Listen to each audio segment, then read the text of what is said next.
Hey guys!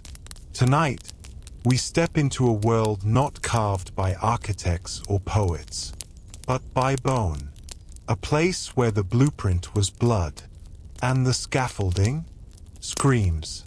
Where pain wasn't a consequence, it was doctrine.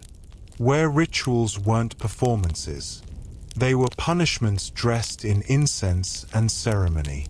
And where justice didn't wear a blindfold, it wore a grin. So before we go further, breathe. Not because it will help, but because it might be your last moment of quiet. This story isn't designed to shock you. It's not horror. It's history.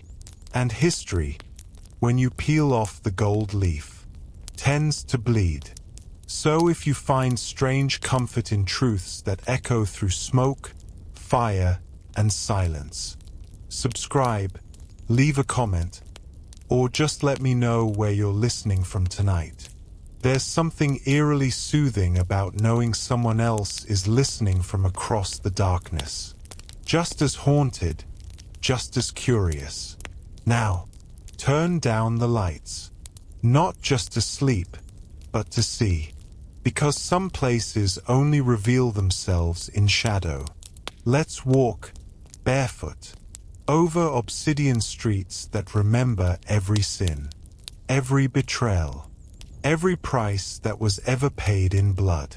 We're going to Tenochtitlan, but not the one from textbooks and murals. Not the postcard with pyramids, feathers, and flutes. We're entering the version they buried under the stone. A place where even the dust whispered to the gods. You don't arrive as a tourist. You arrive as a problem, as an error in their perfect calculation. And the city doesn't greet you with warmth. It greets you with eyes. Too many, too still, too familiar with pain. They don't ask who you are. They ask whether you're useful or edible. This isn't civilization as you know it. This is something deeper, hotter, built not with compassion, but with calendar stones and bones. Here, the gods don't wait for prayers. They demand performance reviews. And when you fail, they don't fire you. They disassemble you. Limbs, teeth, tongue. Whatever sang out of tune with the sacred rhythm was silenced, permanently. Law here wasn't something written on scrolls. It was staged. It was poetry in punishment. You didn't just break the rules. You performed your own downfall. Crowds didn't gather to prevent injustice. They came to celebrate it. A prison? Please. Why waste time feeding a sinner when you can flay them in public? And let their agony rise like holy steam toward Huitzilopochtli? The punishments weren't random. They were rituals. They had choreography. And yes, they were almost beautiful. Steal a cloak? Farewell, elope. Commit adultery? Prepare to be stoned. And not in the spiritual way. Speak a forbidden word? Your tongue becomes the sermon. And by sermon, I mean obsidian. Razor-sharp, volcanic, and blessed. The Aztec legal code wasn't messy. It was meticulous. It didn't just enforce order. It breathed it.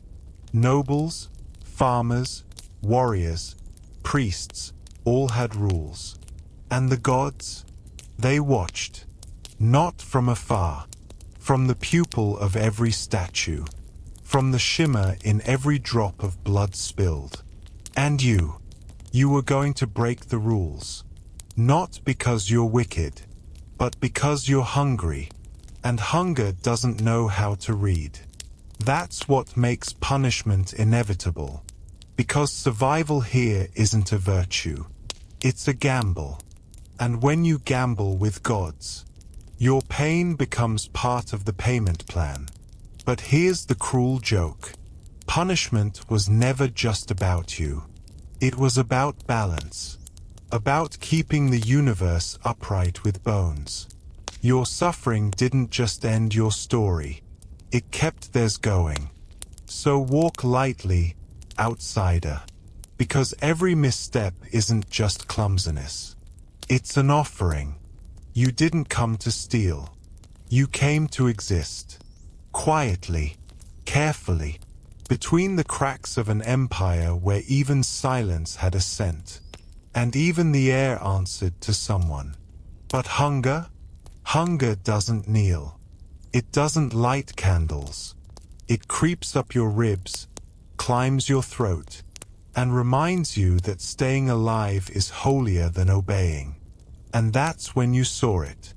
A basket.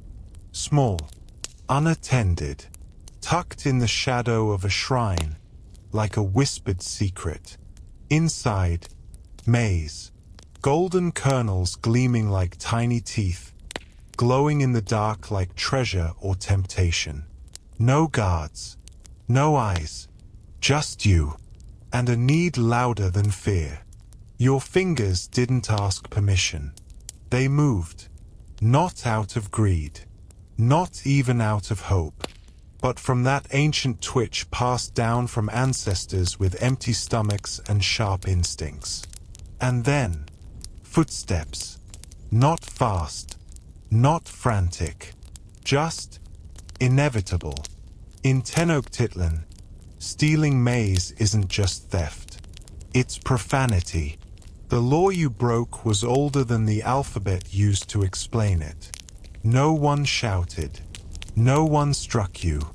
They walked beside you, like they were escorting a sacred animal to its final destination.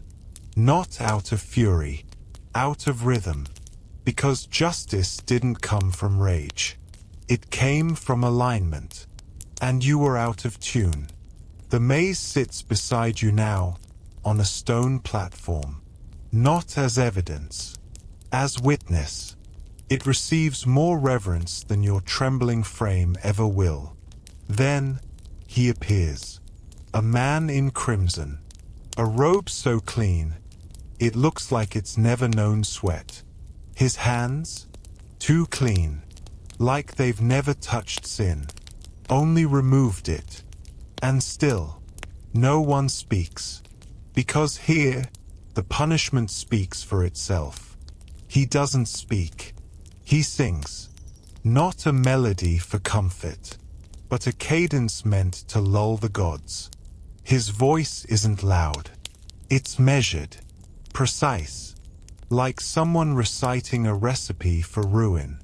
And that's when it hits you. This isn't justice. It's choreography.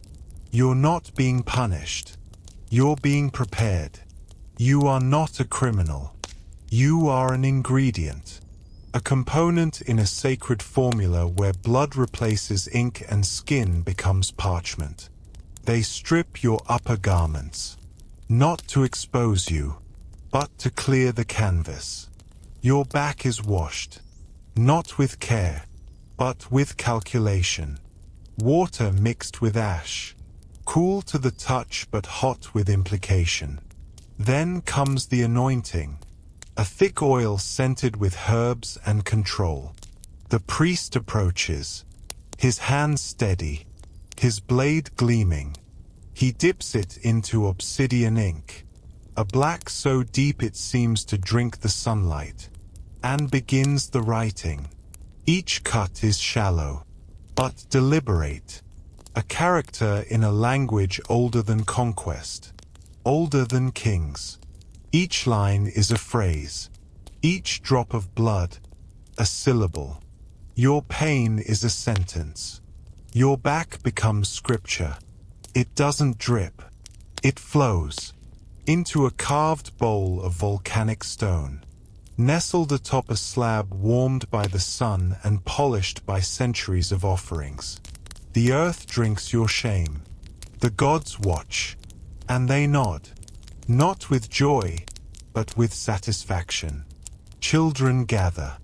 They do not flinch. They do not cry. They observe, learning the alphabet of obedience through flesh. This is how culture survives here. Not in libraries, but in lacerations. Not in storytelling, but in scarring. When the ritual ends, there is no applause. There is no absolution. They do not throw you aside. They release you, bay, shivering, painted in blood and silence, like a sacred scroll discarded after the sermon. You eat no maize that night. You are not fed, but you fed something else. A divine machine with no gears, no coal, no switches. It runs on memory, on obedience, on pain measured in centuries. You belong now, not as a citizen, but as a lesson. And what hurts most is that you never thought it would be you. You watched the punished. You whispered about them. The baker's wife who looked too long at the soldier. The priest's son who laughed too loudly during prayer. The noblewoman who wore her bracelets like rebellion. You shook your head. You told yourself they were foolish. They broke the rules. But care doesn't stop a heartbeat. And desire doesn't study the law before striking. Because in this empire, love wasn't holy. It was hazardous. Marriage wasn't a bond. It was a contract with the cosmos. And breaking it meant not just betrayal, but fracture. Of trust. Of order. Of divine balance. They didn't care about your longing, or the way your hands brushed theirs at the market. They didn't care that you loved in secret. They cared that you loved outside the system. Because in Tenochtitlan, love didn't belong to you. It belonged to the gods. And you used it improperly. So there you are, tied to a post still damp with the sweat of others. It smells like salt, wood smoke, and regret. The plaza fills, not out of outrage, but out of duty. Justice here is public, spectacular, ceremonial. Sometimes they stone you, not in fury, but to complete the script. Each rock cast not in anger, but as punctuation in a sentence of sin. Each strike a reminder that love, when misaligned with order, is offensive to the divine. Other times, they go deeper. They cut into your chest, slowly, reverently, not to hurt you, but to expose you. Because what better proof of guilt than the heart that dared to beat out of rhythm?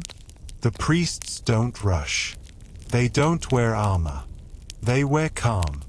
They murmur sacred syllables as the blade slides between your ribs, as if your final breath is part of the hymn. The blood doesn't spray. It pours.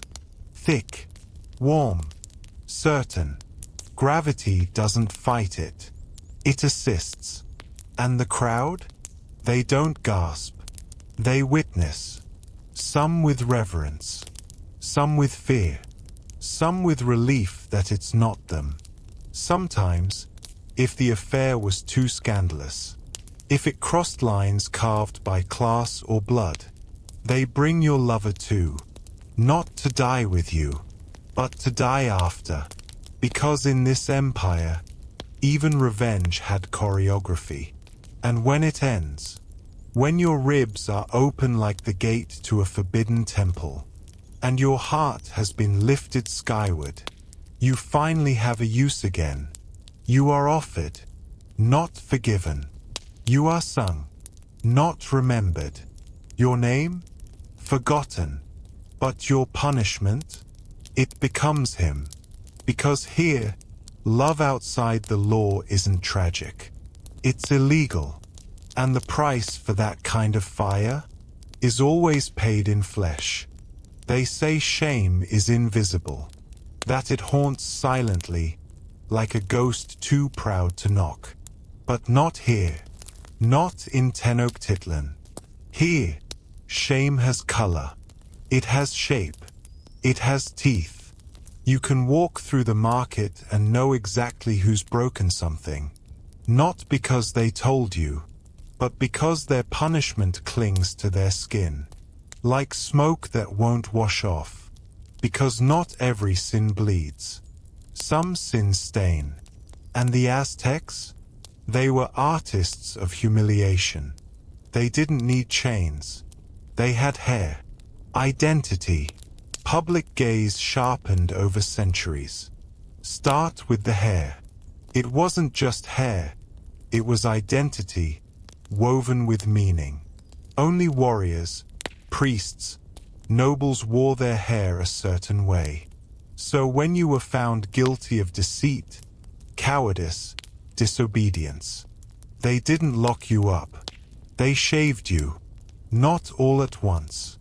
That would be merciful. They shaved just enough to make it lopsided, jagged, like your soul.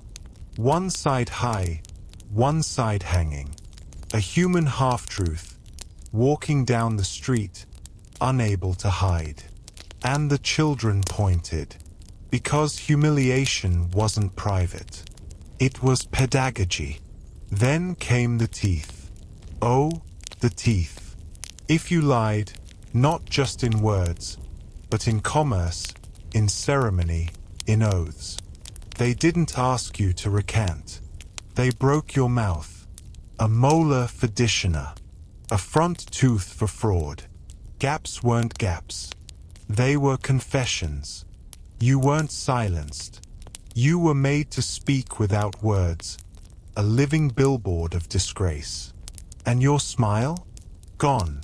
Smiling was a privilege, not a right. And the gods, apparently, didn't appreciate liars with straight teeth. And sometimes, they went further. Not with whips or blades, but with symbolic costumes. You were forced to wear rags sewn with bones, or feathers torn from vultures, birds that fed on corpses. Because if you acted like death, you might as well dress like it. There were no cages, but there were no places to hide either. Because in a society where every gesture meant something, you became your crime. Days passed, maybe weeks. Eventually your hair grew back. Your jaw stopped aching. But no one forgot. The punishment was designed to linger in the eyes of others. To remind them not of what you did, but of what they might become. Because in this empire, forgiveness was not a clean slate. It was a mask, one you wore for the rest of your life. You want to believe there are limits. Lines even the most brutal civilizations refuse to cross. You think, surely, not the children. But Tenochtitlan didn't draw lines. It carved them into bone. In the Aztec world, childhood wasn't a protected season. It wasn't an age of wonder. It was an initiation, one that began with ritual and often ended in flame, frost, or tears offered to gods who demanded youth not as potential, but as payment. Punishment didn't wait for adulthood. It began with the first misstep. Talk back to an elder? Disobey a ritual? Complain of fatigue while carrying water? You'd be bound. Sometimes with maguey thorns, sharp, unforgiving. Not to hurt, but to train. Because pain here was formative. The child would be taken to a cold place. A river, a hilltop, a temple's shaded steps. Anywhere the wind could whisper obedience into soft skin. There, the punishers, often parents, sometimes priests, would burn chilly smoke. Hot, thick, merciless. It would sting the eyes, choke the lungs, make the child beg without words. This wasn't cruelty. It was education. Because if a child could not endure smoke, how could they ever endure life? In noble households, disobedient sons had their skin pricked with obsidian until they bled enough to fill a bowl. The daughters were taught silence not through kindness, but through example. You did not talk back. You watched someone who did. And then, there were the children who were pure, innocent, chosen, the ones who had done nothing wrong. They were offered to the gods of rain, of growth, of life, because the Aztecs believed the weeping of a child could summon the clouds, that tears were currency, traded for a harvest. So these children were dressed in white, fed well, praised, prepared, and then led up stone steps.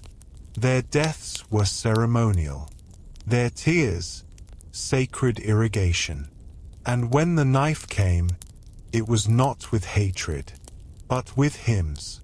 The people below didn't scream. They celebrated, because what could be more holy than the sacrifice of a soul untouched by sin? And so the lesson lingered, stitched into the fabric of the empire. Even innocence is not immune, especially not when the gods are hungry, especially not when the rain won't come.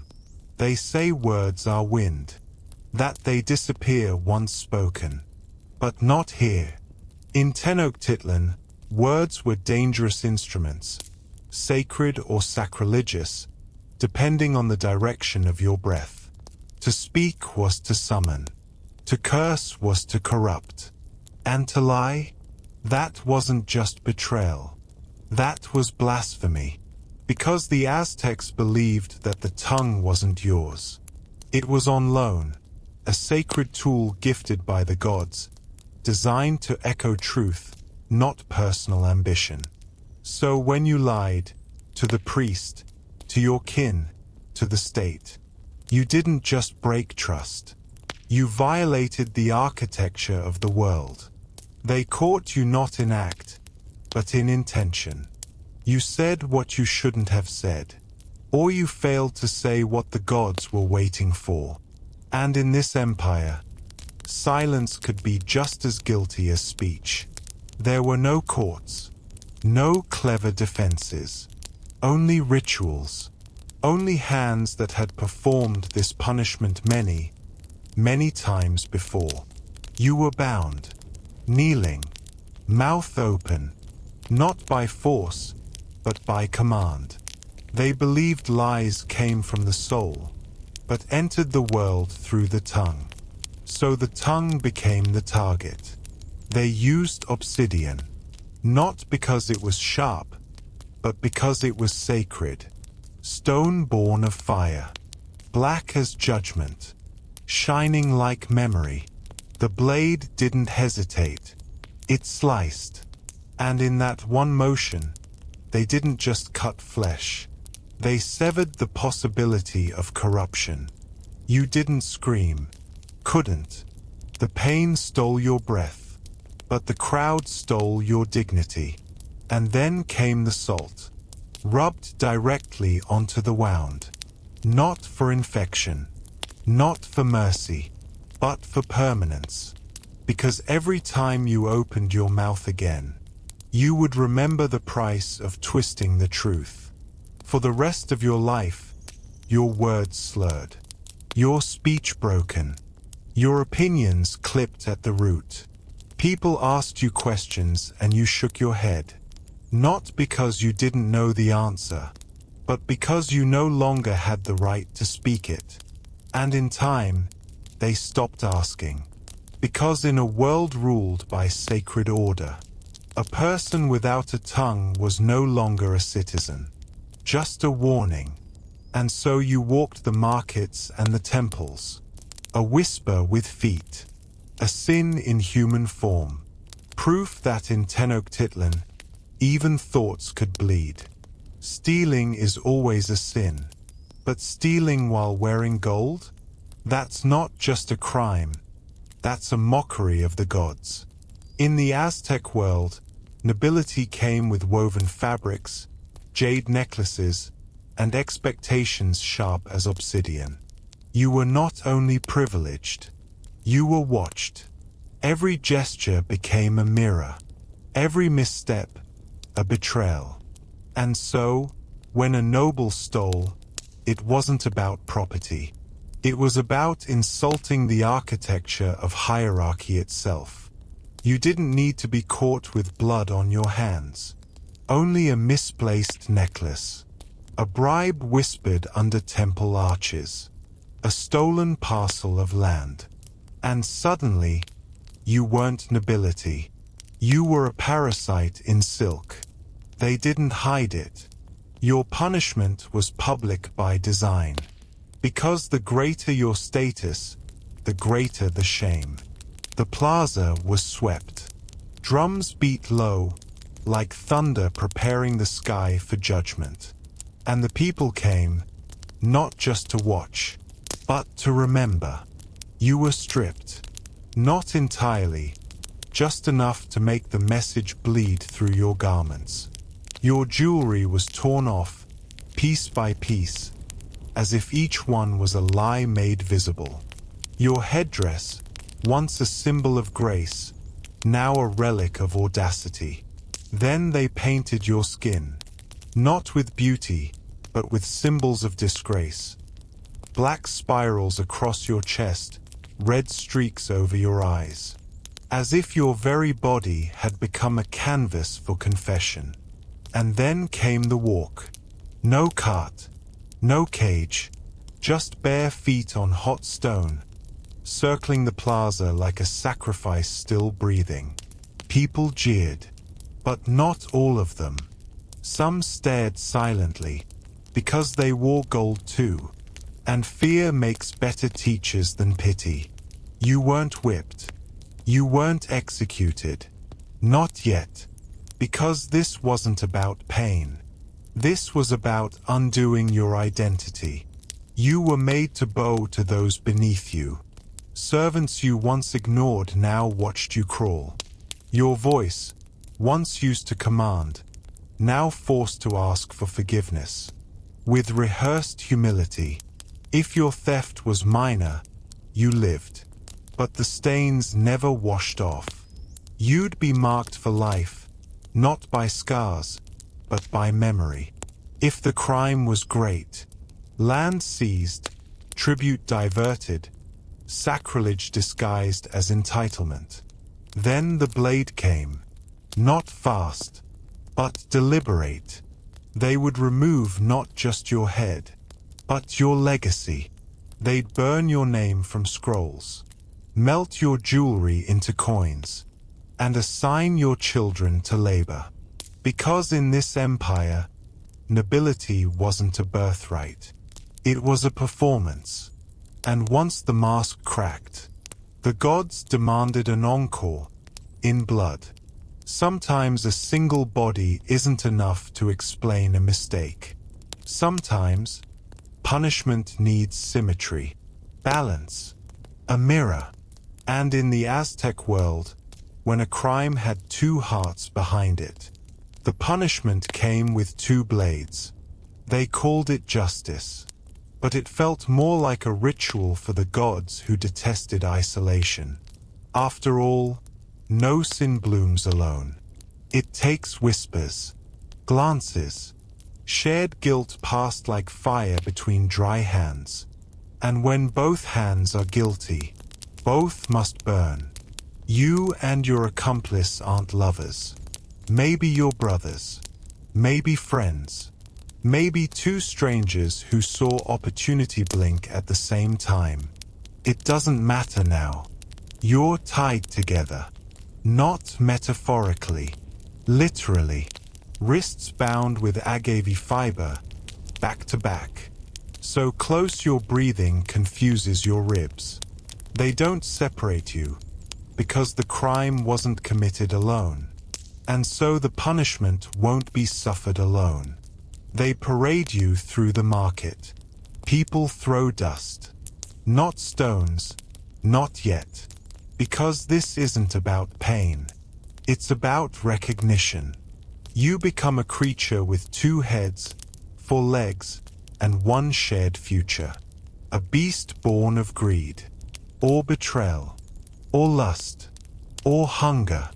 They lead you to the steps of the temple, the kind that disappears into clouds, as if even the sky wants to stay out of this. At the top, 2 priests wait. Identical robes, identical knives, because justice here is synchronized.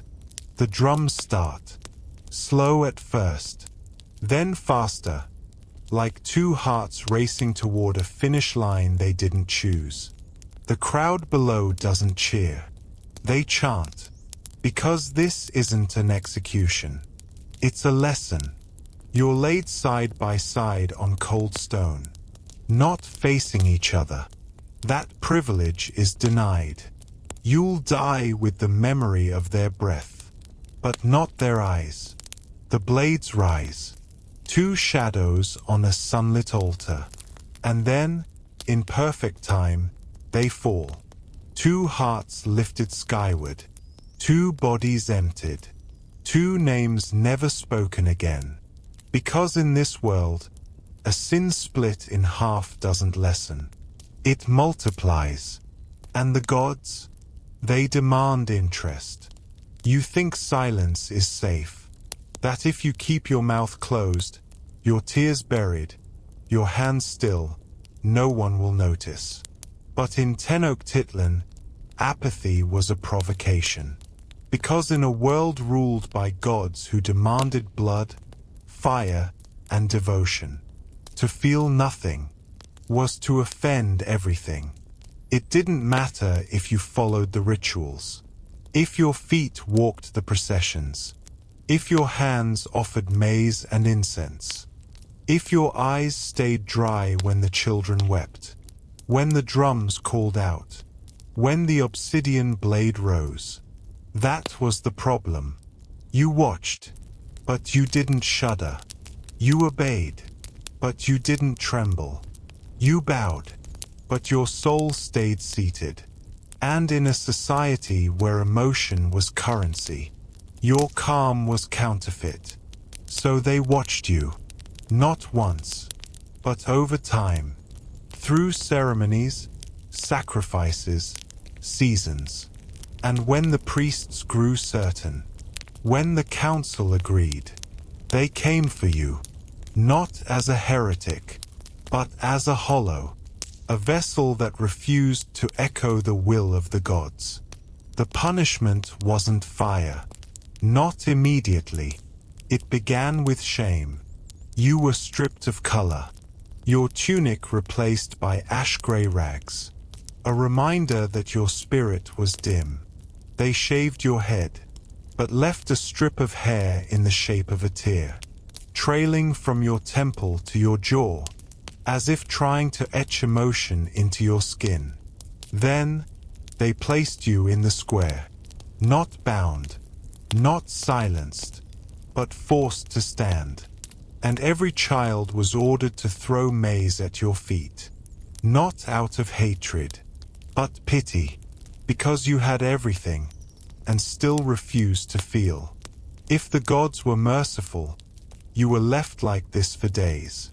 No food, no voice, just the sound of people walking by, whispering, "There is the one who never wept." But if your silence had echoed too long, if your apathy had insulted the heavens, then mercy was not an option. You were taken to the temple of Tlaloc, god of rain and tears. And before the priests, they cut small lines across your cheeks. One for every ritual you watched without shivering. One for every drop withheld. Then, they rubbed chili powder into the cuts, to force the crying, because if the gods couldn't feel your heart, they'd settle for your nerves. And only when your body betrayed you, when your eyes burned and overflowed, did they stop. Not because they forgave you, but because they finally believed you existed. In a world where pain meant faith, the worst crime wasn't to scream. It was to feel nothing at all. There comes a point when punishment outgrows the crime. When the ritual is no longer about correction, but about awe. In the Aztec world, some transgressions didn't end in pain. They ended in performance. Because when a soul was deemed too corrupted, too arrogant, too unclean, there was only one solution left. Turn the punishment itself into a gift for the gods. You were no longer a prisoner. You were a vessel, not broken, but repurposed. They didn't take you in the night. No, you were summoned, like an actor, like an offering already dressed in purpose. The priests prepared you, not with chains, but with robes, white cotton, painted skin, flowers woven into your hair, as if beauty could soften the execution. They fed you, well, lavishly, days of maize cakes, cacao, music, not kindness, just choreography, because when the blade comes, they want the gods to taste joy, not fear. On the final day, you walked, alone, but through crowds, not as a criminal, as a chosen echo. The city watched, not with hatred, not with pity, but with devotion, because your blood wasn't just a stained stone. It was to bless it. Atop the pyramid, the sun burned low, the drums stilled. Even the wind knew when to kneel. You lay back, eyes open, not begging, not resisting, but receiving. The priest didn't rush. This wasn't execution. This was transcendence. The knife descended like a comet. Sharp, clean, final.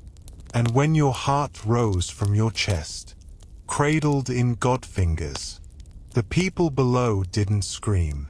They wept. Not for you. For themselves. For the reminder that even punishment could become divine. If wrapped in the right ritual, your body was burned.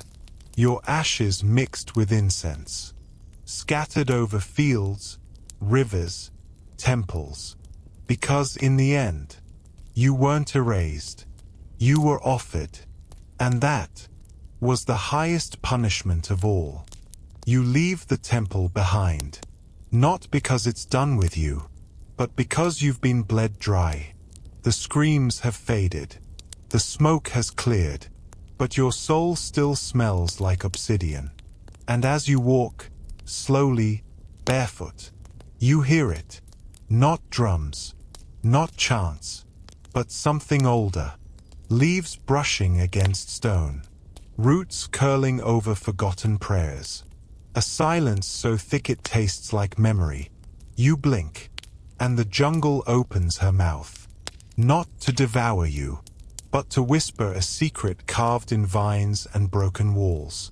You're not in Tenochtitlan anymore. You're in Cambodia now. And something is watching. Not a god, not a soldier. A city, buried, breathing, waiting. Welcome to Anchor. Tonight, we walk without lanterns. Because light won't help here. Not in this place. Not in Anchor. Here, the shadows don't hide secrets. They hold them. Like old lovers clinging to letters too painful to reread. The jungle doesn't whisper. It breathes. Thick, warm, unapologetic. Like a memory that never asked your permission to come back. You take a step, and something shifts. Not under your feet. In the air. In the quiet. As if the trees have paused their slow, ancient gossip to look at you, just for a second. Then gone back to their murmurs in languages older than conquest. Because Anchor is not a city you find. It's a city that allows you to notice it, piece by piece, stone by stone, as if waking from a long, moss-covered sleep. This isn't the jungle reclaiming a ruin. This is the jungle adopting an idea, cradling it, preserving it, letting it crumble with elegance. And you're not an explorer. You're an interruption. A heartbeat too loud in a place where even the vines have learned to step softly. Anchor doesn't speak in words. It speaks in curves, in roots that wrap around collapsed temples like arms around graves.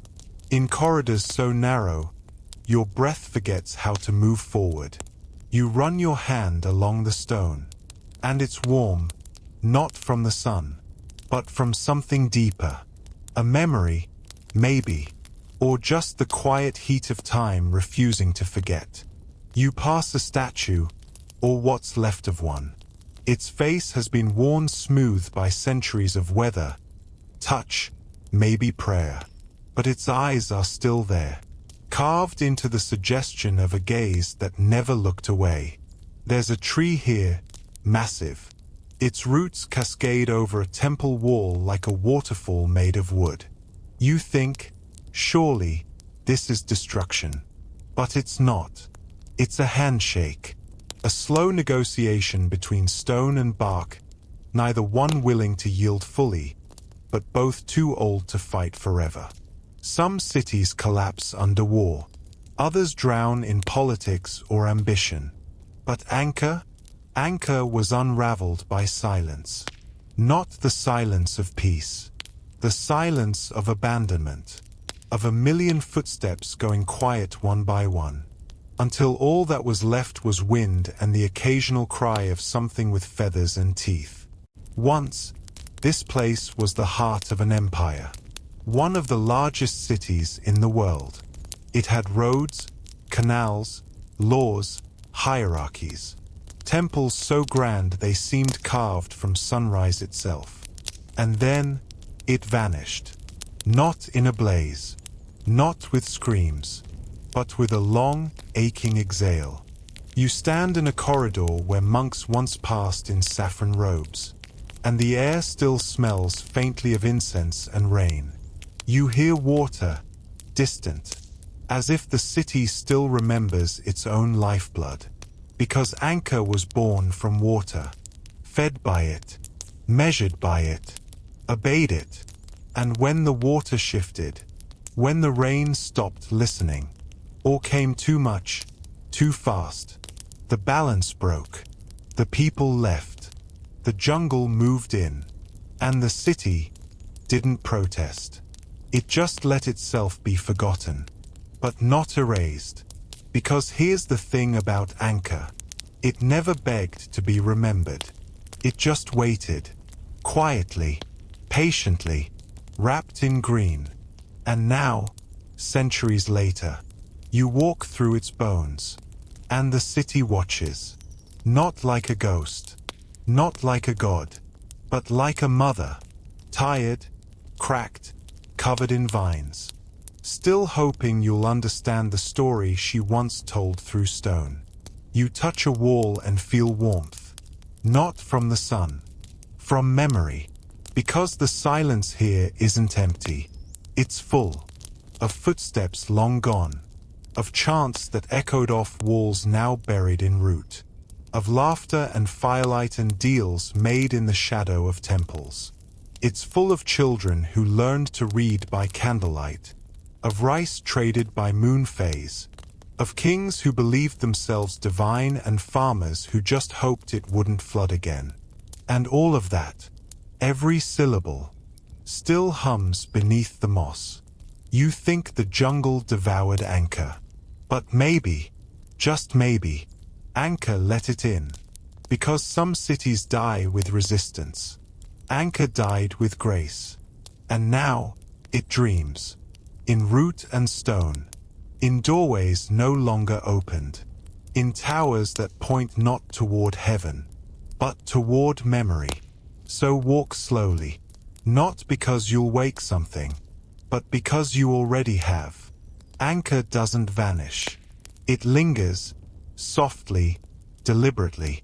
And tonight, if you listen closely, you'll hear the sound of a civilization, still breathing beneath the vines. You wake up before the sun, not because you meant to, but because Anchor did. It calls you, gently, like a breath tugging at your ribs, like a whisper that forgot it was supposed to be silent. There's something about this place that refuses to wait for light.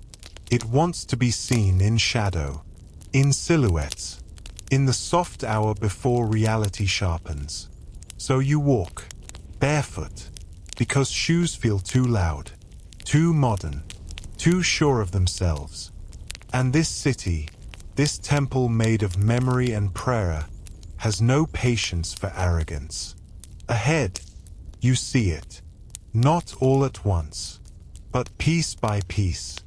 A spire here, a tower there, lotus-shaped peaks rising like dreams frozen in stone. This is not a ruin. This is choreography in architecture. Sacred geometry wearing the costume of collapse. Welcome to Angkor Wat. A temple not built, but conjured.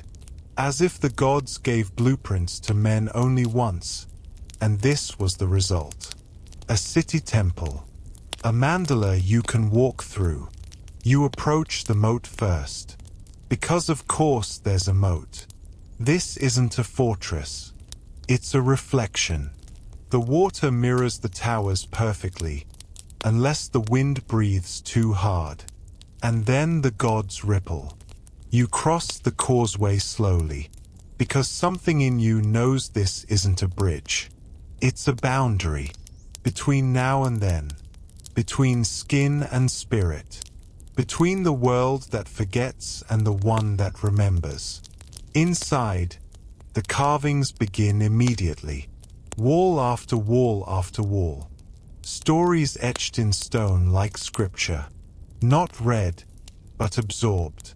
You see battles, gods, demons, celestial dancers frozen mid-motion, and all of it covered in lichen and moss, as if even the divine couldn't outrun the jungle. But that's the point. These carvings were never meant to stay pristine.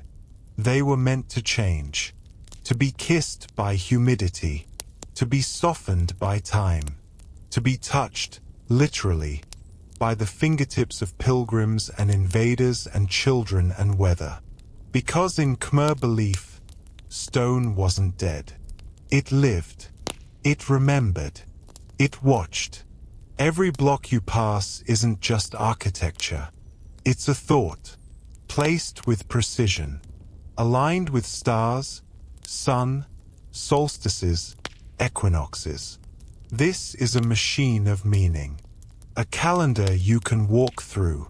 A prayer big enough to live inside. And what were they praying for? Balance. Harmony. The promise that the heavens above could be mirrored on earth. If only the walls were straight enough. The towers high enough. The gods fed just right. You enter the central chamber. And the light has shifted. Not brighter. Just holier. It streams through a narrow window, cutting across a hallway of silence. It lands on a pedestal. Once home to a statue, now home to absence. But the absence isn't empty. It hums. Because here, even what's missing speaks. You imagine the statue, Vishnu, probably. 8 arms, endless serenity, carved in sandstone. It's gone now. Removed. Looted. Or maybe just returned to the forest. But the room still bends around where it used to be, as if stone remembers how to kneel. You sit, not out of reverence, but exhaustion. Spiritual, not physical. Like the weight of belief is heavier than your pack. You look up. and the ceiling seems to stretch forever. Not up, but in. Because Anchor isn't interested in height. It's interested in depth. In making you feel small, not with scale, but with story. You see apsaras, divine dancers, carved into the walls. Hundreds of them, each one different. Each one frozen mid-laughter, mid-whisper, mid-blessing. Their hips sway, their fingers curl.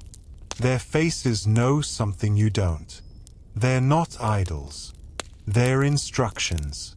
A reminder that the divine is not just power, but movement, grace, seduction, even. Because in Anchor, the gods weren't distant. They flirted. They danced. They required not just obedience, but beauty. You touch the wall again, not to feel the stone, but to feel its memory.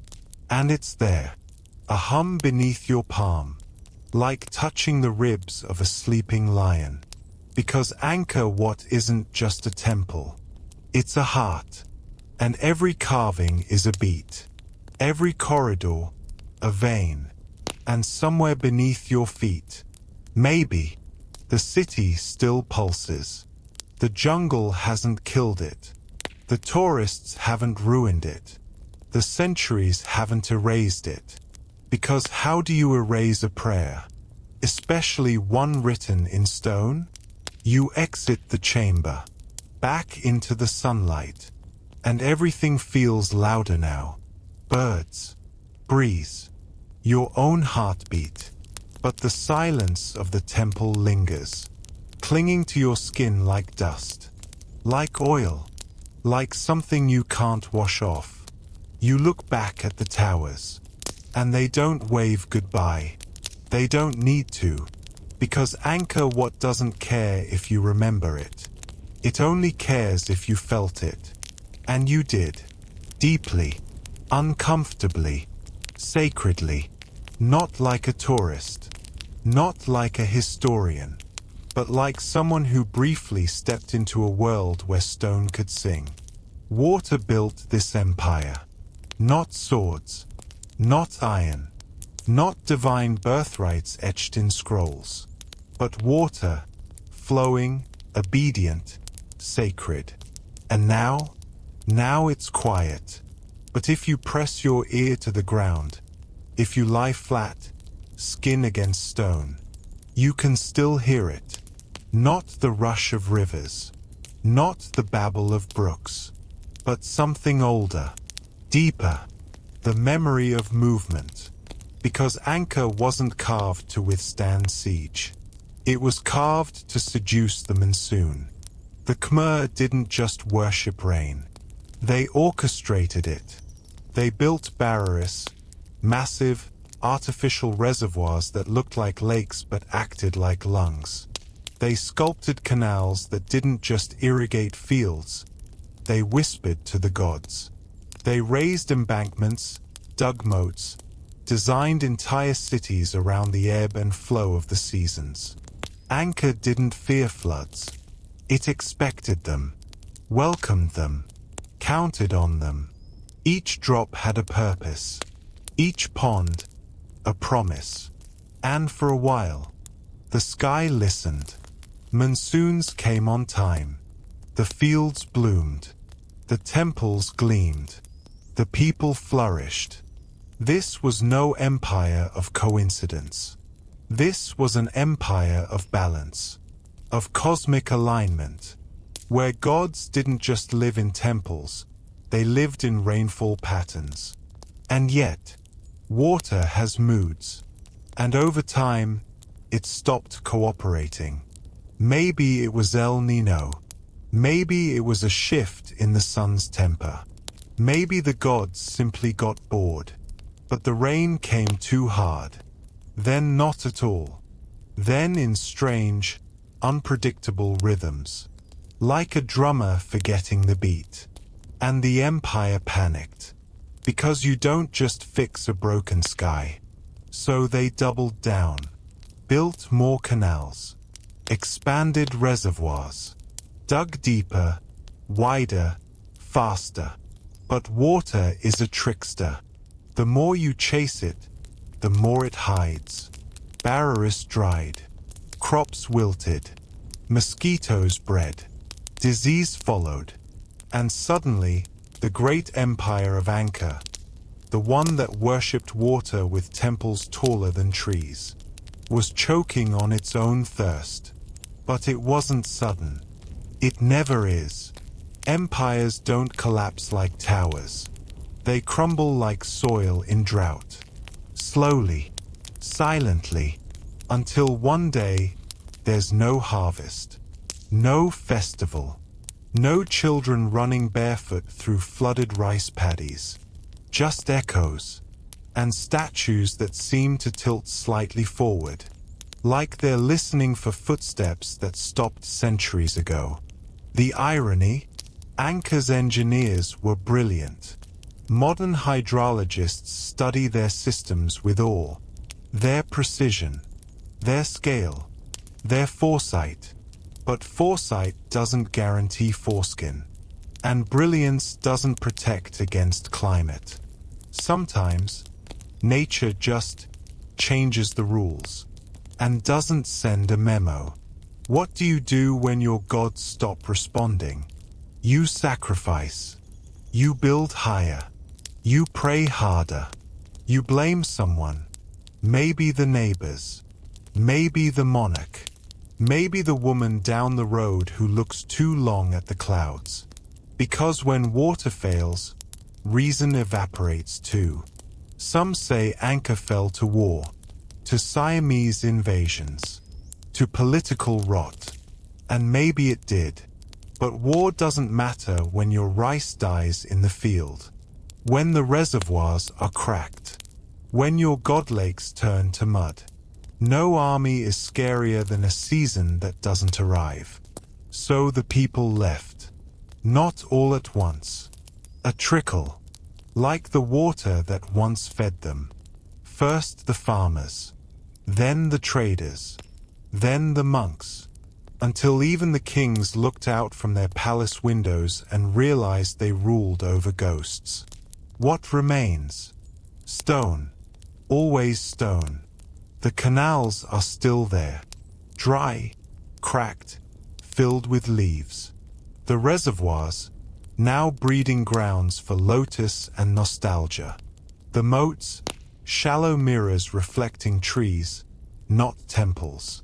But if you walk at dawn, if you move slow, you can still see the outline of how it worked, of how it thrived, of how it trusted the sky a little too much. And maybe that's the cruelest thing.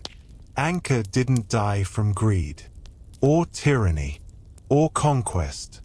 It died of optimism, of faith in a balance too delicate to hold, of a belief that the same water that blessed you wouldn't one day forget your name. You step over a collapsed canal wall. Run your fingers along its edge. The stones are smooth, not from erosion, but from centuries of hands doing exactly what you're doing now. Remembering, trying to understand how an empire could be so vast and so vulnerable. You close your eyes and hear it. A trickle, or maybe just wind. But in Anka, wind often sounds like water. And water always sounds like history. So you keep walking through a city designed to breathe with the seasons. And wonder, what happens when the seasons hold their breath? Power doesn't shout in Anka. It carves, silently, precisely, stone against stone. Divinity etched into sandstone, one chisel stroke at a time. You don't see kings here, not really. Not in portraits, not in golden thrones, but in angles, in alignments, in shadows that fall just right at the equinox. Because in this empire, the king was never just a man. He was a god who walked. And when gods walk, the earth changes shape beneath their feet. The monarchs of Anchor didn't build palaces to be lived in. They built temples to be believed in, each more ambitious than the last, each a mountain in miniature, a cosmic replica, not to shelter, to impress, to intimidate, to align with the heavens. The king wasn't your ruler. He was the axis between realms. The mortal who shook hands with eternity and made it sign a contract in stone. Every tower, a finger reaching toward Brahma. Every courtyard, a diagram of the sacred universe. Every gallery, a lesson in divine order. You walk through Anchortom, the great city, and the walls stretch like a thought too big for language. They don't defend. They declare that inside these gates is not just a city. It's a cosmology. The Bane rises in the center, not as a fortress, but as a face. Dozens of faces, actually, smiling, serene, watching you from every direction. Not statues, statements, each one a copy of the king's own face. Or perhaps the face of Avalokiteshvara, the Bodhisattva of compassion. Maybe both, because here, God and king blur like ink in monsoon rain. You stare at them, these countless calm expressions carved into towers, and wonder if the people felt comforted, or just watched. But these kings, these god kings, didn't lift the stones, didn't dig the moats, didn't drag sandstone blocks from distant quarries through jungle and river and mud. Others did. Thousands, tens of thousands. Hands that never signed decrees. Feet that never touched temple altars. Names that never made it to legend, but are still here. In the walls, in the mortar, in the calluses left behind in the silence. The people who built Anchor weren't slaves, not in the classical sense. They were farmers, craftsmen, laborious, pressed into service by divine obligation. Work as worship, sweat as offering. You weren't just building a monument. You were building heaven, one step at a time. And if you suffered, that was part of the devotion. The kings didn't ask for temples. They asked for eternity. So you gave it to them, brick by brick, spire by spire, life by life. And the gods, those mute, smiling figures staring out from every lintel and wall, offered no thanks. Because in Anchor, the reward was existence. To live under the shadow of a god king was enough. To serve without being seen was holy. You pass a bas-relief. It shows armies, marching, fighting, winning. But look closer. In the corner, almost hidden, are the cooks, the water carriers, the ones holding parasols above the generals. Unnamed, but essential. Anchor wasn't built by glory. It was built by those who never had time to chase it. And yet, this invisibility wasn't punishment. It was structure, because someone had to carry the belief. And it wasn't going to be the man sitting on the elephant. It was going to be the woman grinding rice at dawn, the boy fetching water from the moat, the old man shaping bricks until his hands forgot how to unclench. Glory has weight, and in Anchor, that weight was carried by shoulders already bent from rain, age, and reverence. You wonder, as you touch the edge of a wall smoothed by 1,000 anonymous fingers, how many believed in what they were building? How many looked up at the towers and saw the divine? And how many just saw another day of work? Another piece of stone that needed to fit perfectly, or else. Belief only needs to be heavy enough to press the stone into place. The king, divine, distant, serene, may have imagined himself immortal. But his immortality was shaped by the hands of mortals who didn't get to choose. And that's what makes this place ache. Not the temples, not the scale, but the silence of those who never got to speak, but still left their fingerprints in stone. The god-kings of Anka died. Eventually, even divinity has expiration dates when written in flesh. But their temples remain, because belief outlives its architects, and servitude, for all its pain, sometimes leaves the most permanent mark. So as you pass another tower, another face carved to resemble serenity, pause, not for the king, but for the mason who carved it, who never wore a crown, who never sat on a throne, who never had his name sung by bards, but who, for one quiet moment, stood on scaffolding, held a chisel in his cracked fingers, and gave shape to a god. From a distance, Anka dazzled. It sparkled with gilded towers, moats like mirrors, and roads that seemed too perfect to be real. From afar, it looked like stability, like power carved into permanence. But up close, Anka was tired. It smiled for the gods, but blinked too slowly. Its streets were swept, its shrines perfumed, but the air already smelled faintly of smoke and rot. And no one talked about it. Because when an empire begins to falter, the first thing to die isn't food or structure. It's honesty. Within the walls of Ankatom, life continued. At least, it tried.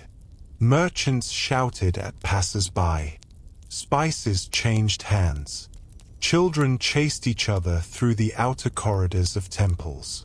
But beneath the songs, beneath the markets, beneath the footsteps, there was a hum, like something waiting, or worse, something withholding.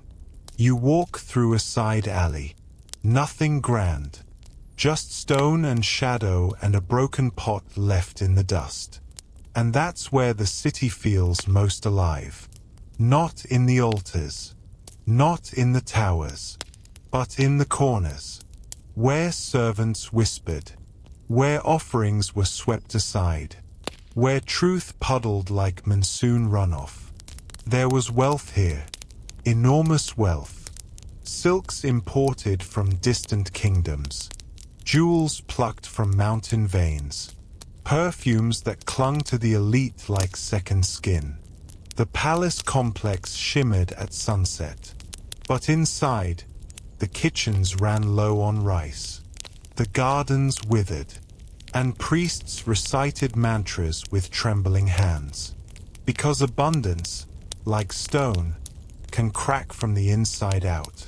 And Anka was cracking. You wouldn't see it at first. Not in the public squares. Not during processions.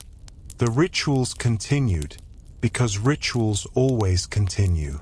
The dancers danced. The prayers were chanted in perfect rhythm. The king still emerged from his chambers on the designated days, flanked by umbrellas, musicians, and masks. But everyone knew. The river had changed. The rain had shifted. And the trees were whispering things they shouldn't.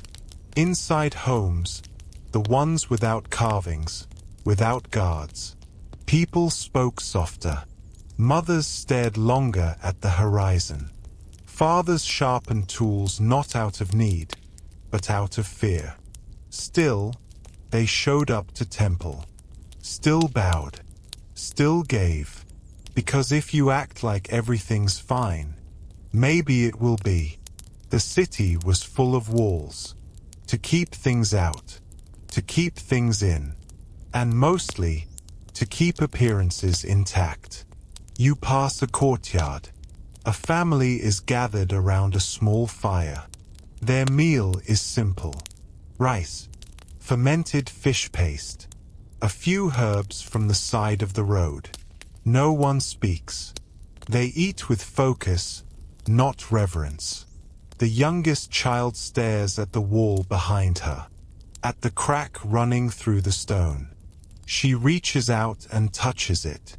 No one stops her, because the crack is familiar now, even comforting.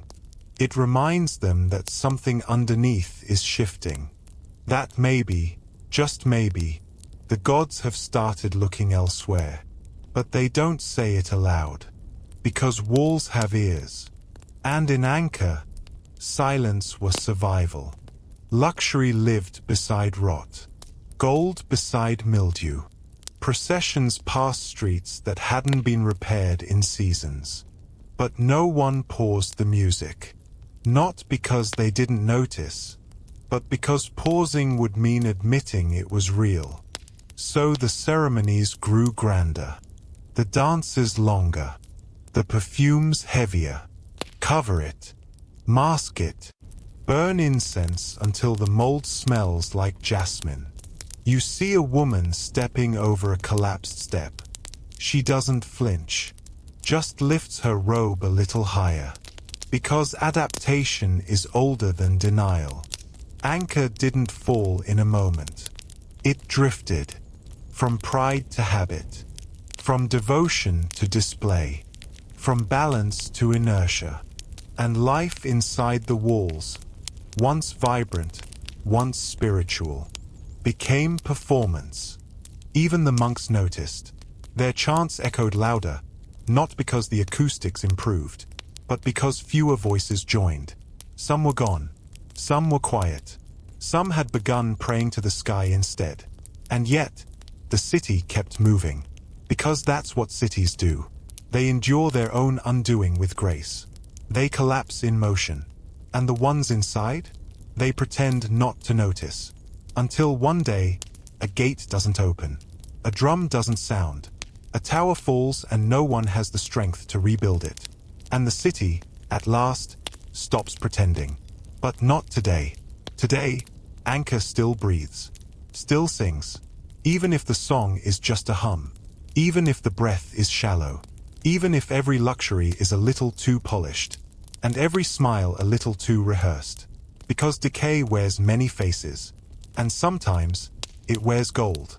You rise before the sun. Not because you set an alarm, but because something pulled you from sleep. A rustle. A shift. The quiet kind of call that doesn't use sound, just memory. You're not alone.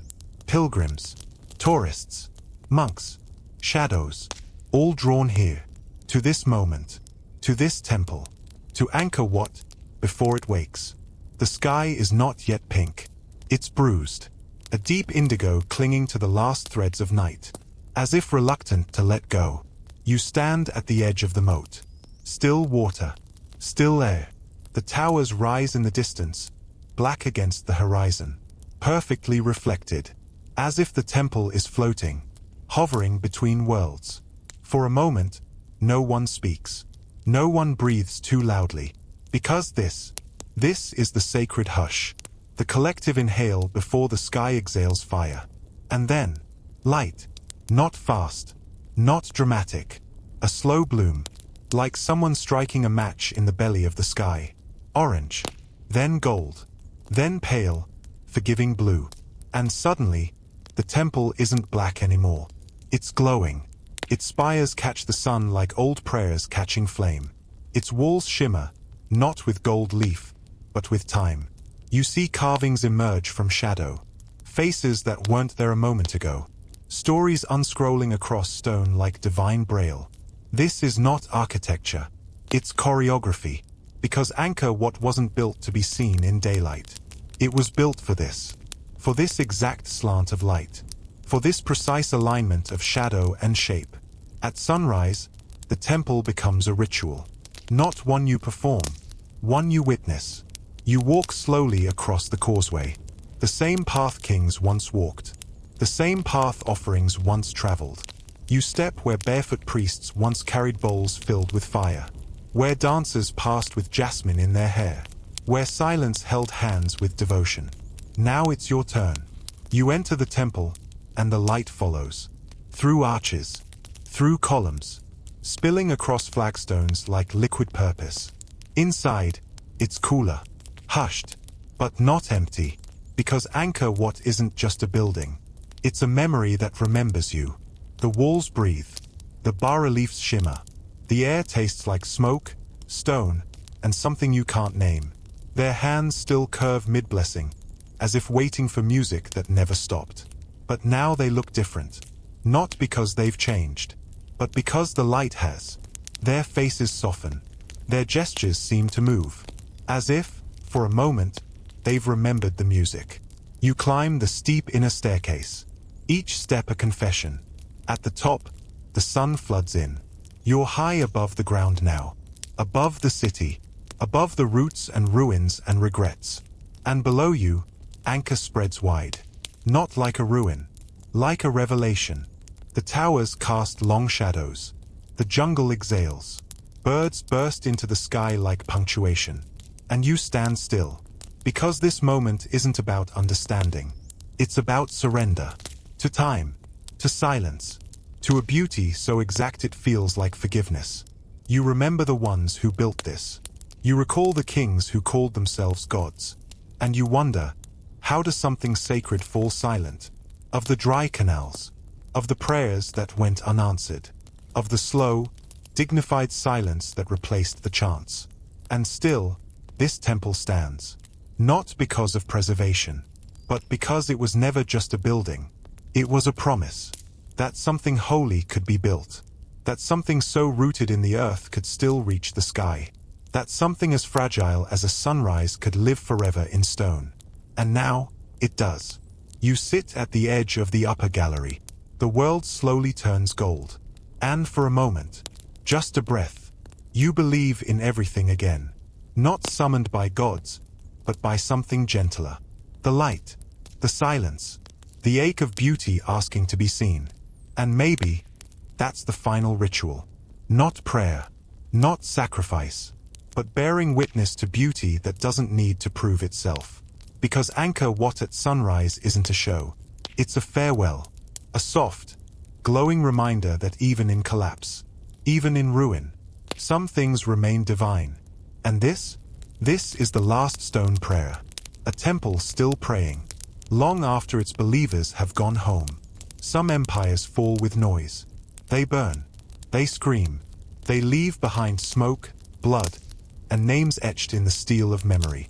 But Angkor fell like a sigh. No final battle. No glorious last stand. Just a quiet rearranging of absence. The kind of end you only notice once it's already happened. It didn't come all at once.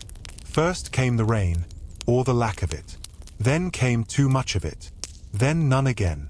The monsoon forgot its steps, and the city, choreographed around its rhythm, began to stumble. The canals choked. The reservoirs cracked. The great barriers that once shimmered like sacred mirrors turned into bowls of dust.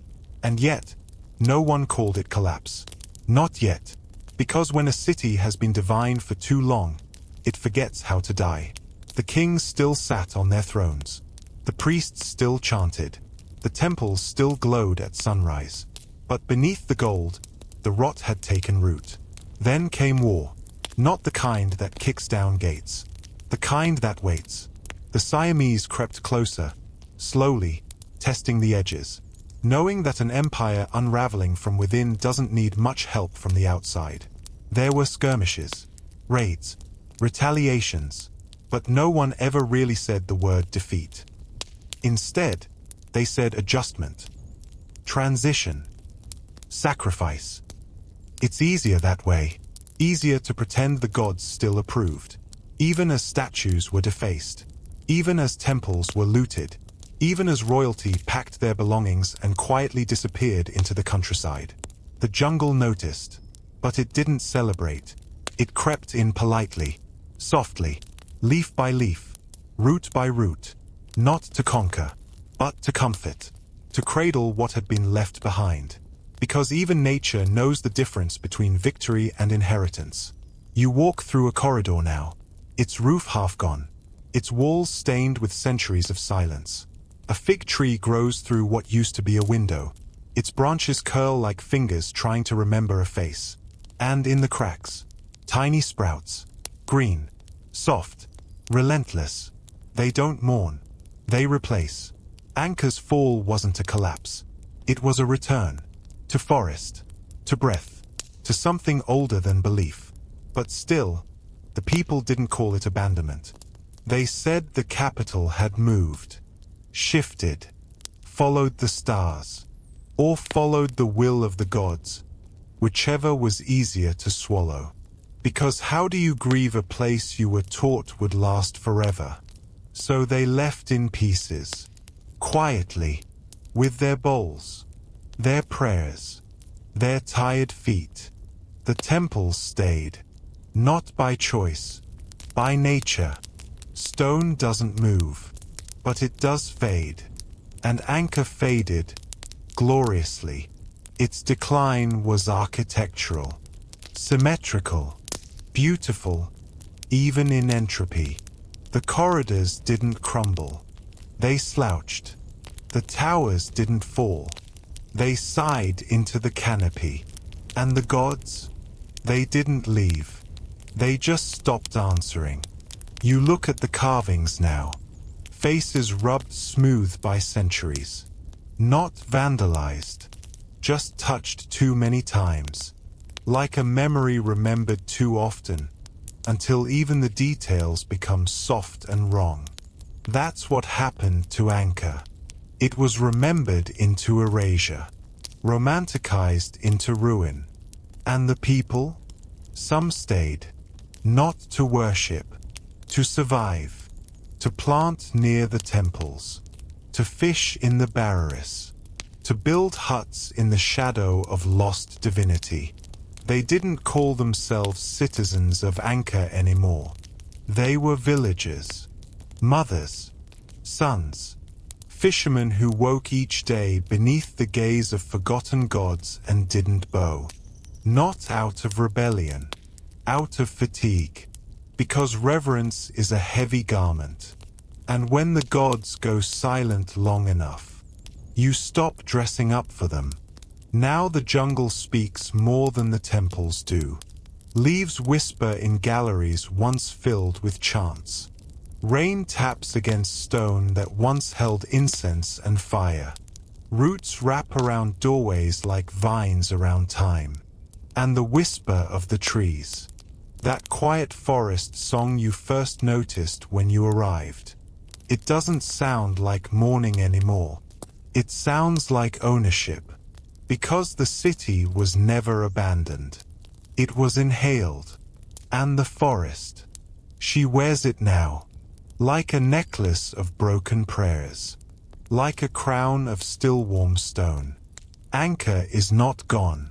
And if you listen long enough, beneath the hum of trees and the hush of moss, you'll hear it. The sound of a civilization that never screamed. Just stepped aside. The people left. They packed what they could. Bowls, icons, rice seeds, stories whispered from one generation to the next, folded neatly alongside linen and hope. No proclamations, no parades, just absence, spreading through the temples like fog. And in that absence, the forest stepped forward, not like a conqueror, not with fire or axes, but with softness. A creeping hand, palm open, a green hush laid over stone like a blanket over bones. Because the forest didn't want to erase Anchor. It wanted to cradle it. Roots slipped through cracks. Vines slid along lintels. Leaves fell into holy water and weren't removed. What had been swept daily became sacred in dust. The gods stayed, but with new adornments. No longer garlanded with flowers and incense, but with moss, fungus, Sunlight filtered through 1,000 trembling leaves. And the silence? It changed. It grew teeth. Because absence isn't empty. It's patient. The jungle didn't silence Anchor. It preserved her breath, pressed it into every root, every stone cooled by rain, every shadow long enough to hold memory. The empire had fled, but the forest? She remained. To watch, to remember, to keep the rhythm of a city that refused to rot. Even now, you feel it. This place isn't ruined. It's retired. It doesn't weep. It listens. To birds nesting in colonnades. To lizards that skitter across collapsed stairways. To the wind, which knows better than to speak too loud here. Because the forest knows. Knows the names that time forgot. Knows the ceremonies no one performs. Knows which wall once held the echo of a sacred drum, and which corridor swallowed the final footsteps of a fleeing priest. You walk through Tarprom, one of Anchor's daughters, a temple now married to trees. Here, the roots are not intruders. They are architects.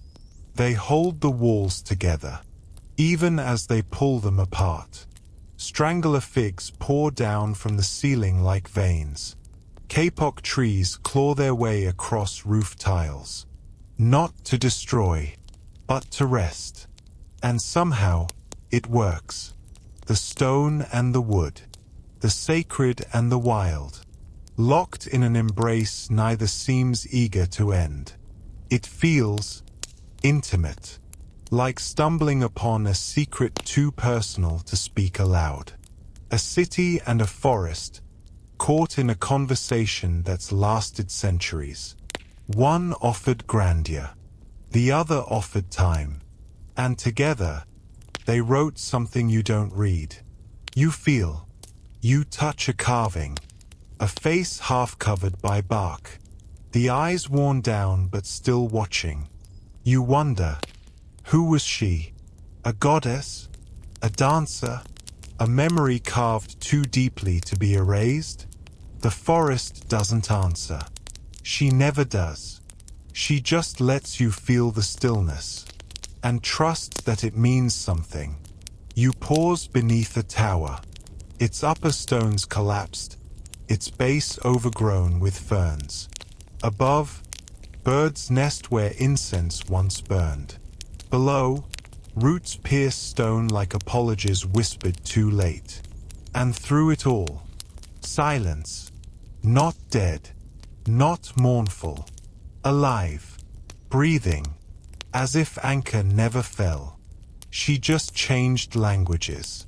She stopped speaking in processions and started whispering in pollen. The empire wrote its story in walls.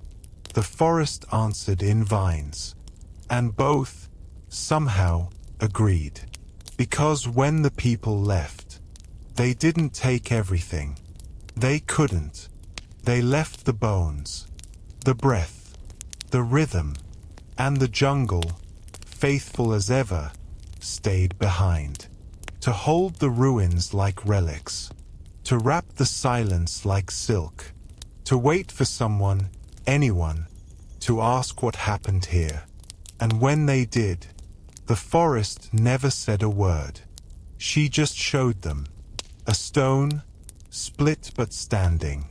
A tree, ancient and blooming. A god's face, weathered but whole.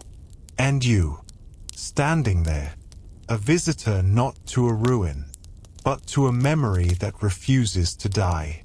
They didn't come looking for Anchor. They came looking for proof. Of conquest. Of narrative. Of themselves. The jungle didn't call them. It tolerated them. Let their boots crush leaves that had fallen centuries earlier. Let their pens scratch notebooks filled with awe and error.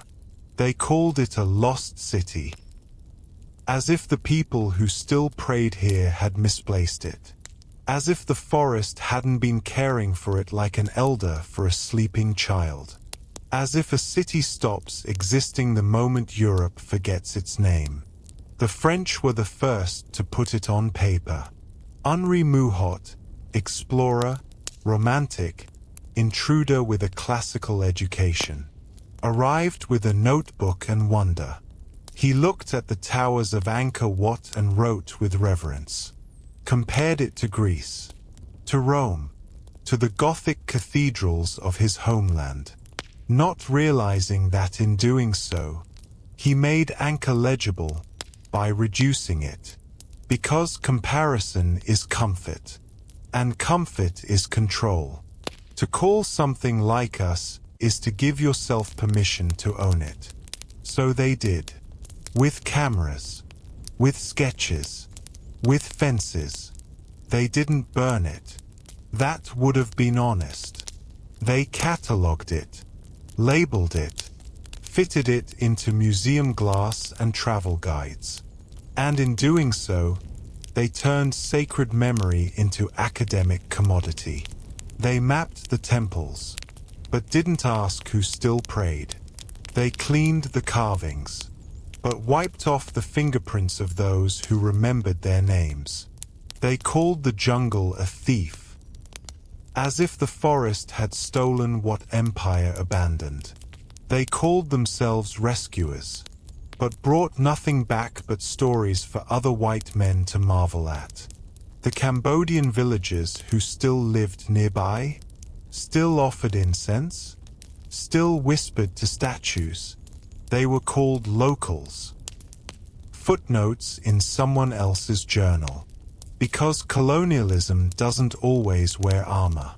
Sometimes, it wears linen shirts and admiration. They rebuilt what didn't ask to be rebuilt. Straightened stones that were bowing in prayer. Cleared vines like they were blasphemies. As if preservation meant sterilization.